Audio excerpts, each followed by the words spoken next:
Good news, Earthlets. She What? survived. Chloe made it through another San Diego Comic-Con and in one piece. And here she is. Ta-da! Well, congratulations. I had a very quiet week. It was delightful. Um, I went to the pub on one of the evenings. It was great. Shut the fuck up, Mike. Well, welcome to In Orbit every Wednesday, Earthlets. We're back. We're back! Get 2000 AD now. Get to.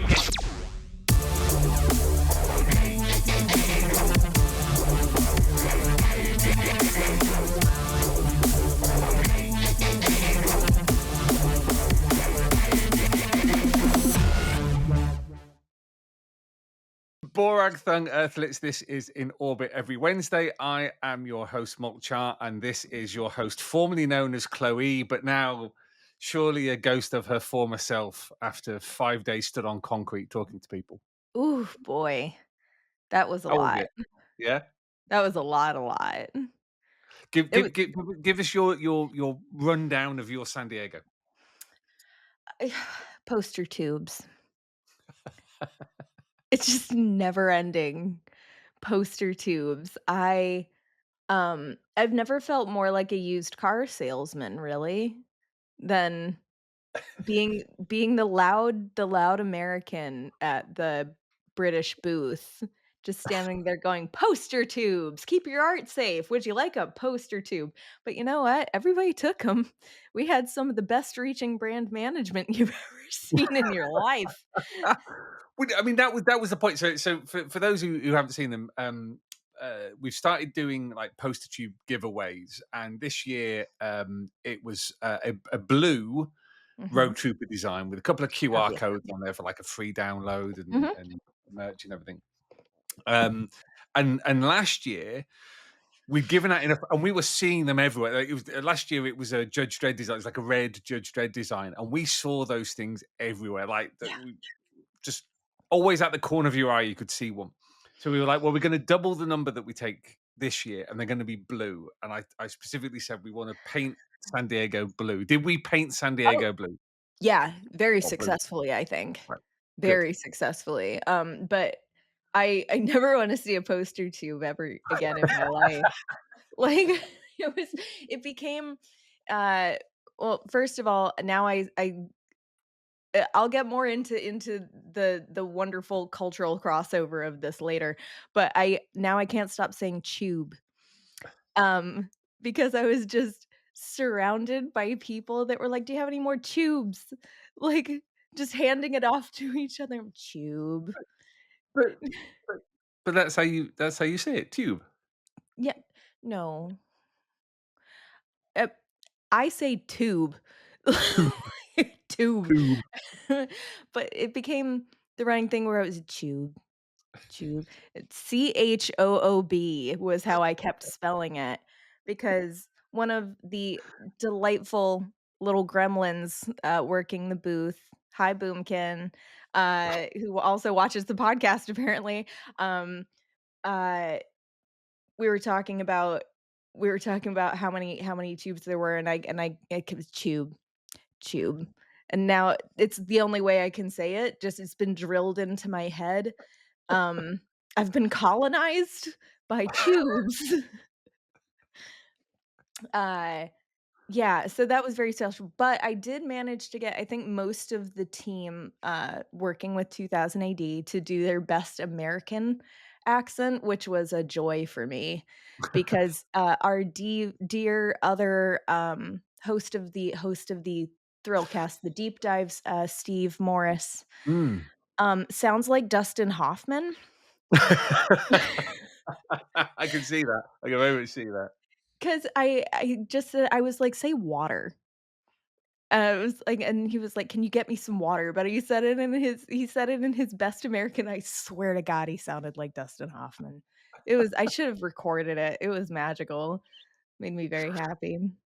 Well, this was kind of the first time that we've had a real cross cultural booth, like a transatlantic booth, because there was you and 4 booth staff, Yeah. local booth staff, because immigration makes it quite difficult for British people to be in the States and We work. found the So, loophole.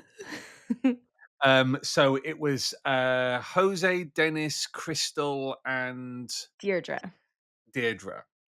So thank you to them. I don't know whether they listen to the show or not, but they I were don't they think were so, but hopefully they do. They were all fantastic and did an great. amazing job, just very fun, very hardworking folks, and yeah, we had kinda had a dream team, to be honest. Yeah, It was great. great. And we did have signings. For those who weren't there, we had 3 signings with Jock, um, who remains just one of the most, like, goofy, lovely, like, talented people on the entire planet. Just absolutely a delight to be around every single time, and, tons of the Art of Jock books, which will be around in the UK at some point soon. The October. October, see? We flew over some from the printers, and the rest have been put onto a boat, so they will Y'all take a little missed longer out. to reach us. But for those who've not seen The Art of Jock, which is this gorgeous hardcover with I've got the slipcase edition. There's I'm having, like, war flashbacks seeing the cover of it. like PTSD. Ugh. Ah. There's a feature in there by some nobody writer that nobody cares about, and it's just Jock's amazing artwork from his time with 2000 AD and his covers and everything, and it is absolutely stunning. And It he is. seems happy with it. Oh, yeah, he seemed really pleased with it. Yeah. I don't know how pleased he is after having to sign, like, a couple hundred of them, but yeah, it's definitely somebody if you weren't at San Diego, it's one to pick up. Like, Hmm. 2080 is so good at putting out, these artist editions of books, and this is, like, another just great essentially an artist edition collection of art, and it's beautiful. I maintain that we actually do the best print quality on a lot of those. Yeah, yeah. Not that I'm biased or anything. It's a tricky because there's some beautiful books out there, but I think you've got the Apex editions, the Art of books. We've got the Art of Carlos Esquerra.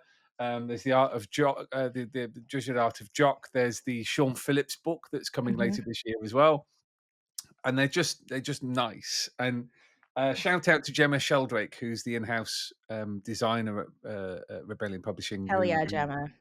put this together with editor Oliver Pickles, because they've done an absolute bang up job. Um, One of the questions that I often sort of see is people go, oh, why bother going to San Diego? It's just the Americans don't get 2000 AD. But it always feels as every single year, like there's a bigger and better response, like people seeking us Yeah. out on the floor. You know? Yes. I think there definitely is. 'Cause, honestly, having the Rogue Trooper movie coming out soon, which we had a great signing with Duncan Jones, who is Mm-hmm. also fantastic. But with, like, Rogue Trooper coming out and the fabulous, Carl Urban Dredd, of course, um, a lot of Americans are more familiar with 2000 AD because there's always something Dredd related at the forefront, obviously, and people go, "Oh shit, Judge Dredd, what?" And then that's my extra American accent, by the way, and they do flock in, Yeah. and it's really nice. But the best part of San Diego is the people. Mhm. I guess at least working it. Um, there were tons of folks who had never heard of 2000 AD before. There were some people had never heard of Dread before, and we had a prize wheel this year. It was really fun and not at all, like, scarring emotionally.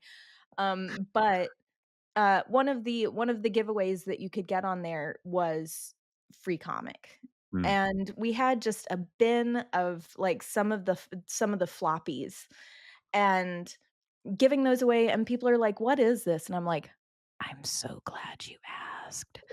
I I've had 6 Red Bulls and will tell you in enthusiastic detail. Um, but people seemed, like, into it.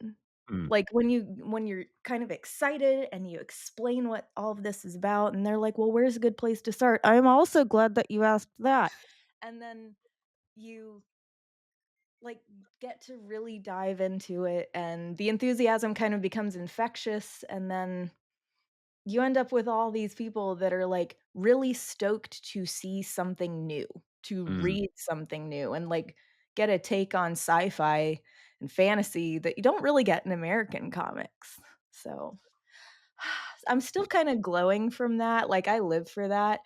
I'm sorry I'm rambling so much, but I actually, we had a copy of A Better World, which obviously got collected, Mm. into a nice proper book, and, uh I had to have one, obviously, I have try to get as many physical copies as possible, um, and I had one I brought in my purse on the plane, and one of the people in my row, like, just struck up a conversation with me out of nowhere. It was like, "What do you do?" I'm like, "Oh, I'm actually coming back from San Diego Comic-Con."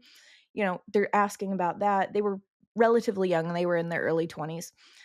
They had never heard of Judge Dredd, never heard of, like, a lot of comic stuff outside of the Marvel and DC universes, Mm.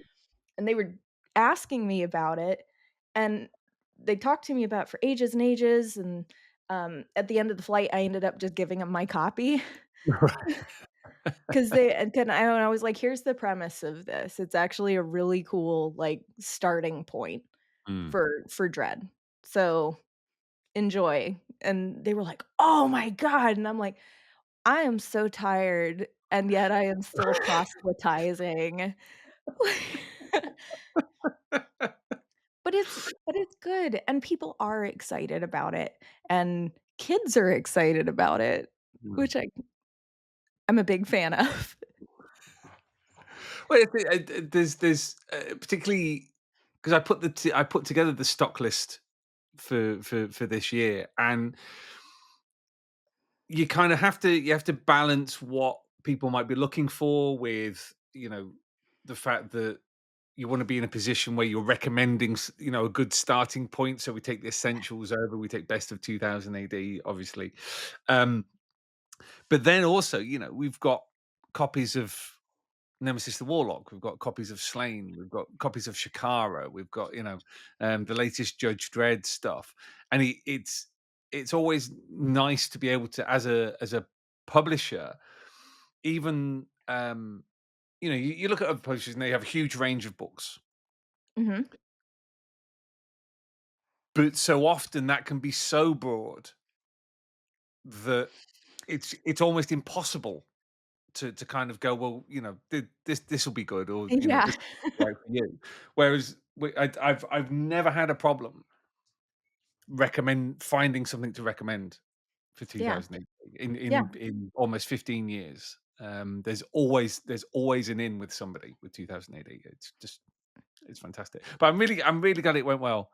But like I said, I had a lovely week.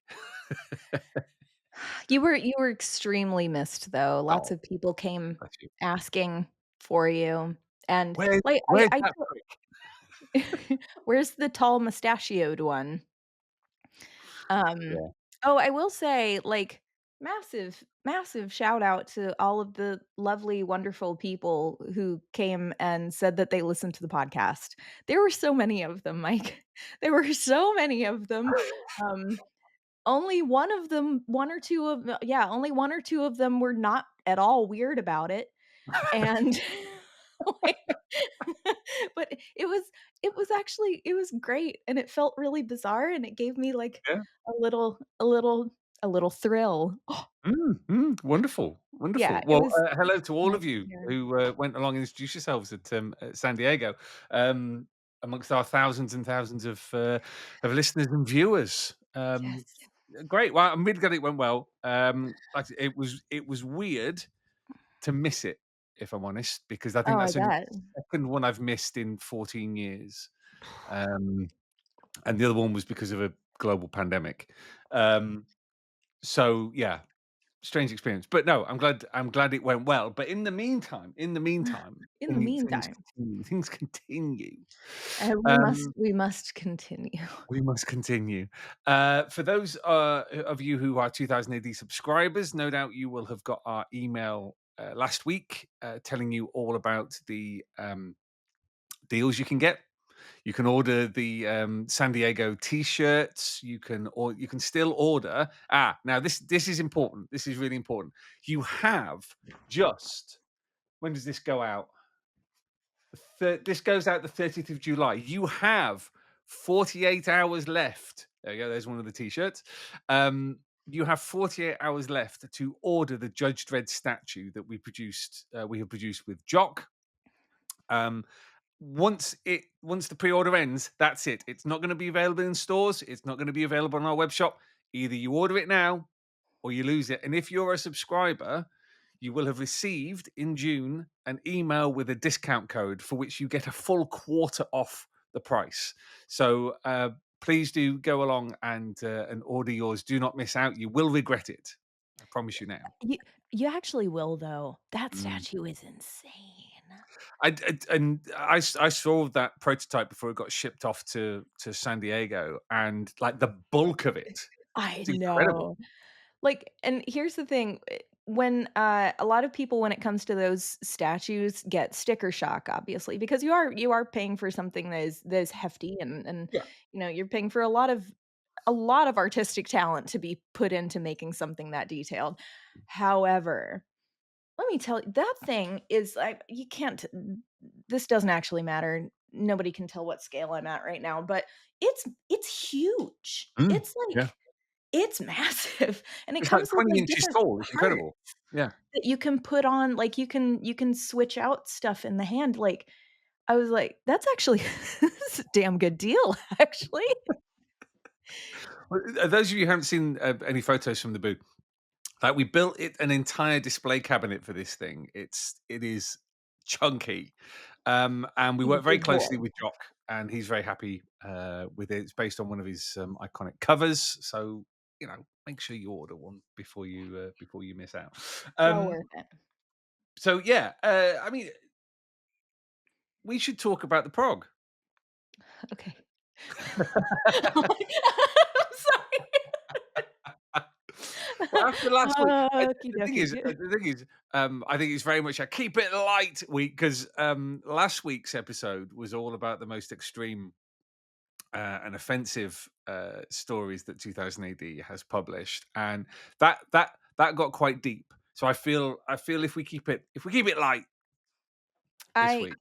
I will say that, thank you to the spectacular number of people that were like, "I'm with Chloe on Big Dave." So, my So army is my army is getting bigger. spectacular is a bit of a loaded word there. I think Depraved, horrible. well, everyone's entitled to their opinions. Yes, that's right, especially right ones. The but let's talk about the prog this week. Let's talk about the prog this week, which is 2443. Mhm. And within that, we have. Sorry, my Good dog God, my dog really, really hates the delivery man, so my apologies. not a hound from hell, just a hound that doesn't like the postman. Yes. In this week's prog, we have the continuation of Judge Dredd Tunnels. We have the Ravelous Pact. We have Azimuth and Scarlet Traces, and it's the conclusion of the latest Tharg's thrillers, the 3-part stories.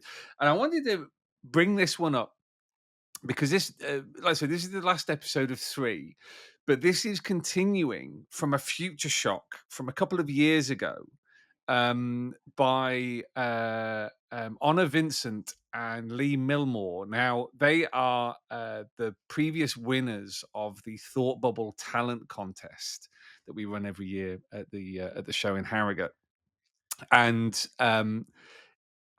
it's really interesting that this is a continuation of a future shock. Mhm. B, it's great that these are new talents that have come through that process. And C, Watership Down, but what if 2000 AD? I was gonna say Secrets of NIMH, but Ah, yeah. oh, okay, okay. Like a cultural gap there between. Yeah. Like, which did you find most traumatic when you were younger? I still have nightmares about Watership Down, and I am 47 years old. Yeah, I remember watching the movie when I was a kid, and I just try not to think about it because it hurt my feelings so much. Why can't the bunnies just be happy? To the point where I once nearly crashed my car because I know, I know. Where is this gonna go? You ask yourself. Um, my folks used to live in Liverpool, and I used to, for my sins, work in Rochdale. And for those of you who know the motorway network of the UK, you have to get on a motorway called the M62, and you go past a massive, what was a massive old airfield, like huge aerodrome, like absolutely huge kind of hangars that I think they built to house zeppelins originally, or some crazy crap like that. Um, but there was always like um, this road bridge that went over the top of the motorway, and I will get to Mhm. the point of this eventually, where uh, the slopes up to the bridge were always just absolutely thronging with rabbits. Like clearly, there was a massive warren that had built up over the years in this in this big pile of earth with the bridge coming off the top. And it always used to make me smile whenever I went past. And then there was, I think, about a 1 year gap between journeys on that motorway, and the next time I went past, they'd redone this um, uh, bridge to turn it into a proper junction, and they had basically bulldozed. And I had proper kind of. I was driving at the time, and I had proper kind of Watership Down horror like flashbacks to like suffocating rabbits and all awful things. I hate Um, that so Yeah, much. exactly, Oh exactly. my You god. know, however, I did not necessarily have these flashbacks with Invasive Species, which is the story by Honor and Lee. Um, I really enjoyed this. It really worked for me, and I went back and I reread the original Future Shock, which was Honor's pitch to, I seem to recall, to the Thought Bubble competition.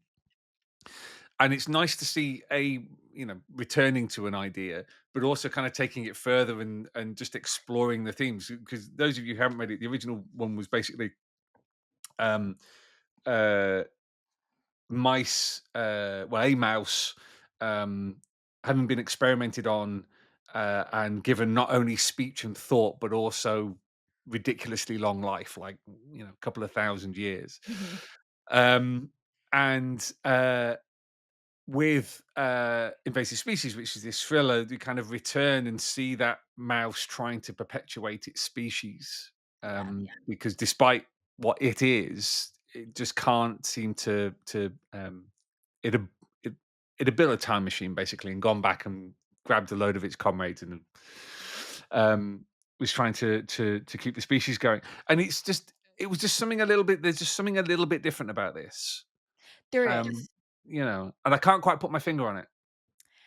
Um, I think that I've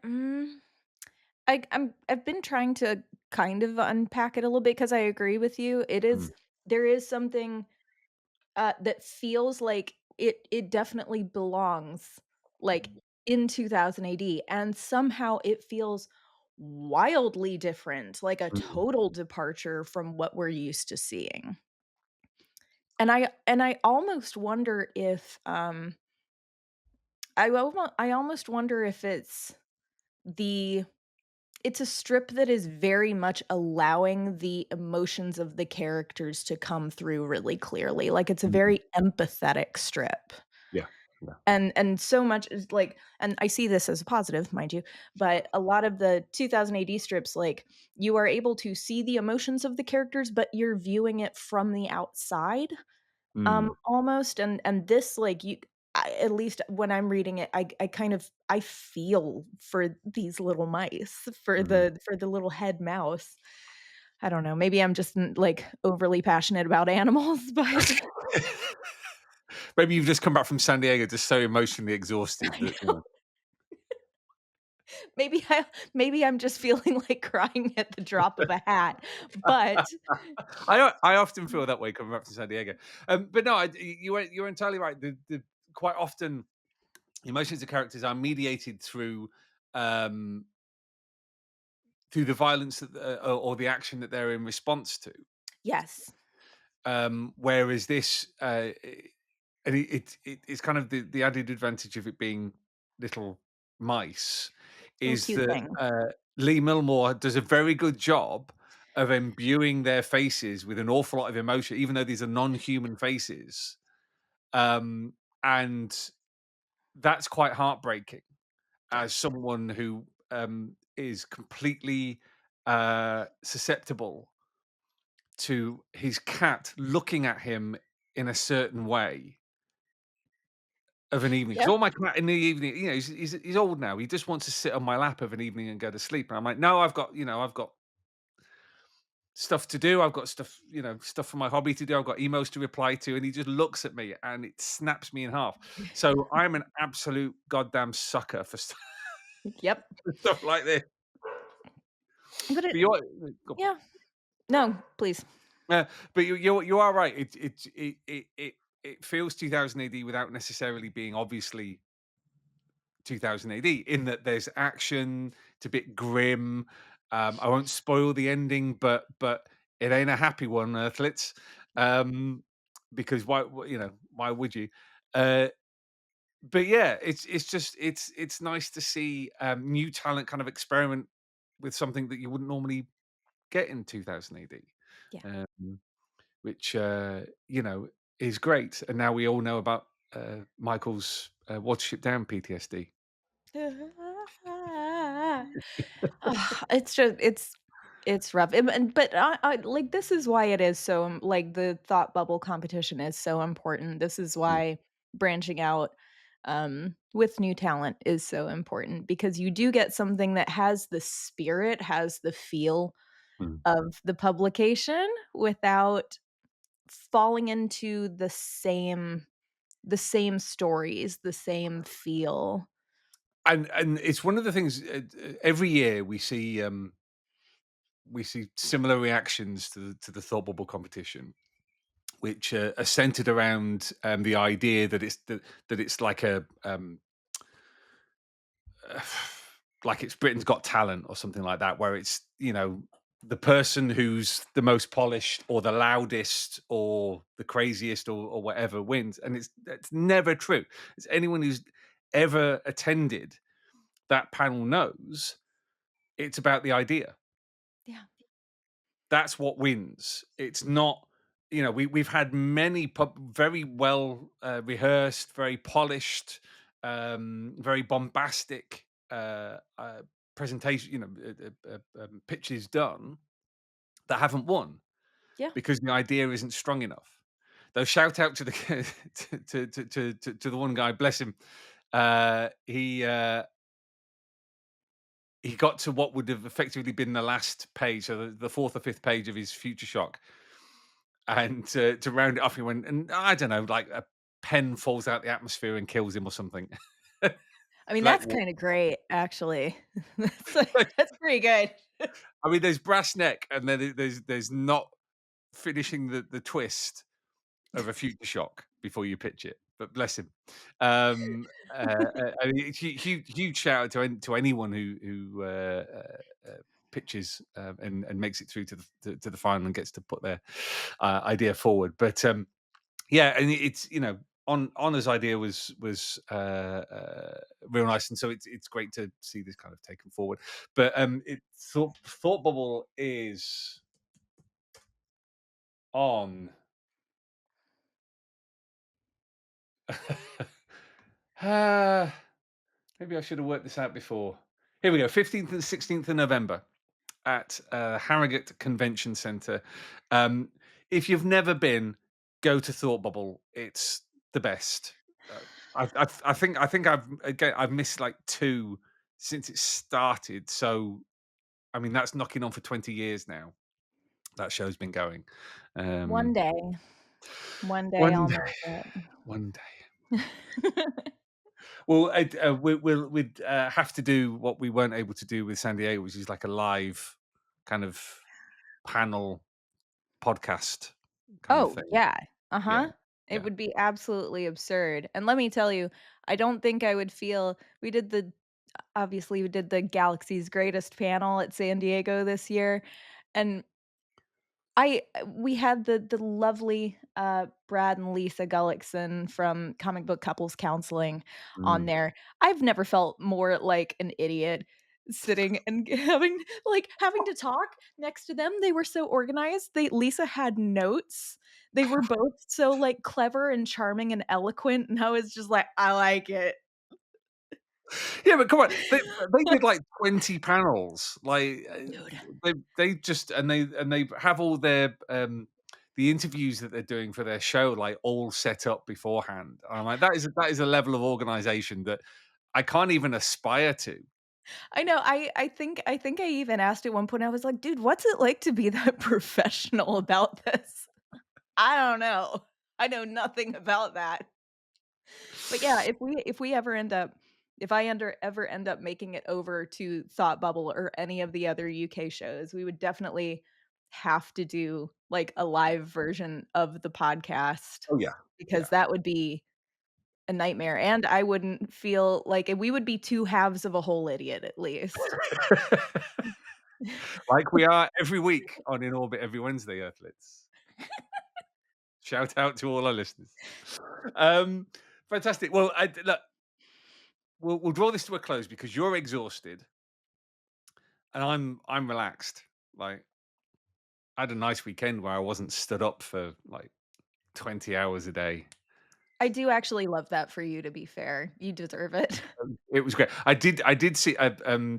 Steve sent me a lovely photograph of you hiding inside the storage cupboard on our booth, surrounded by cardboard. And I was like, others have mocked me for going in there and just laying down on the floor. It had to that was the day that it had to happen. Yeah, That was it's an it. oasis. It's just comfy. Sometimes you just need to be surrounded by rubbish and having a little break after everything winds down. It's okay. Well, thank you for your sacrifice. It's a very thank you for your service moment. Wait, there we go. Yeah, there she is. There she is. That cupboard is an oasis of calm. I tell you. It's a lifesaver. It's a lifesaver. Anyway, we've had a bit of a rambly one this week, Earthlets, but I hope you forgive us because we're running at below 50%. Let's be brutally honest here. We're running up that hill. Very slow, like on our hands and knees, just face in the mud. But we'll be back in 7 days' time for more from the greatest Galaxy's Greatest podcast. When Chloe will be rested. I will be more stressed because everyone's come back and given me 100 emails. Shout out to everybody who came along to the booth at San Diego. Thank you so much for the kind words. And we shall see you next week, Earthlets. And until then, it's goodbye from Chloe. It's goodbye from me. Splendid Verthrig. See you next week. Get 2000 AD now. Get.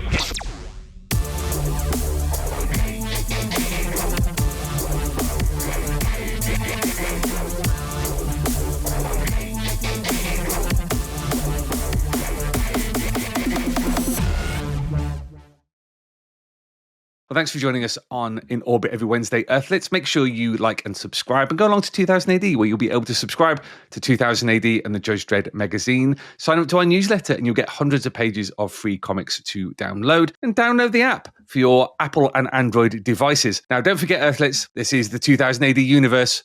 We just live in it.